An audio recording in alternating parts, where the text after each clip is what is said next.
Assam Movement. Assam Movement was similar to Andhra Pradesh movement for the demand of autonomy, freedom. In Assam, Bengali was also a major spoken language along with Assamese.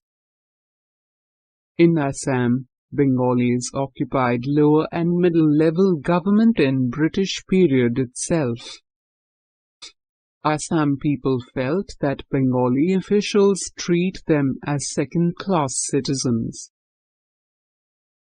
Meanwhile, whenever political instability or natural calamity arises in neighboring country Bangladesh, many people migrate to Assam state. This created huge discomfort to local people, and they also felt that they may lose their cultural roots and their number will decrease when compared to outsiders. At the end of 1970s, this discomfortness of the local people became a social movement and spread all over the state. In this movement, All Assam Students Union (AASU) played a key role and was popular among youth. The movement led by AASU includes marches, strikes and agitations against central government. They made their demands very clear, especially about the removal of outsiders. Assamese felt that they were discriminated culturally, demographically, and economically. The trade and other establishments were under the control of non-Assamese. Tea and oil, which are the major resources of the state, were not used for the benefit of local people. Even though the tea and oil industries were under the public sector, tea is based in Kolkata and only few local were working in the oil industry. In addition to this, oil was being transported to other states for refining. The main cause of the movement was Assam was treated as an internal colony, and this has to be ended. Therefore, Assam people started the movement with the following demands: greater priority in employment to local people, removal of outsiders from the state, use of state resources for the benefit of local people. These demands created communal polarization because most of the migrated people from Bangladesh were Muslims. This movement led to anti-Bengali, anti-non-Assamese, anti-left, as West Bengal ruled Left Front Assam, and anti-Indian. On observing the increased violence, central government negotiated with agitators for almost 3 years and made an agreement. In 1984, Prime Minister Rajiv Gandhi signed an agreement with central government and AASU members.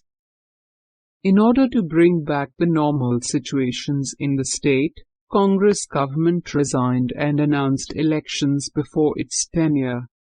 In these elections, Assam Gan Prashad, AGP, offshoot, branch of AASU, won and formed the government. However, this political transformation did not resolve long-term problems.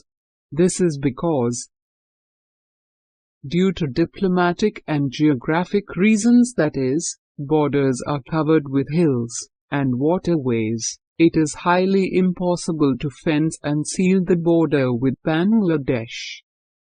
It is also not possible to separate the Bengalis who came long back and settled and new immigrants. These new immigrants cannot be sent back to their homes.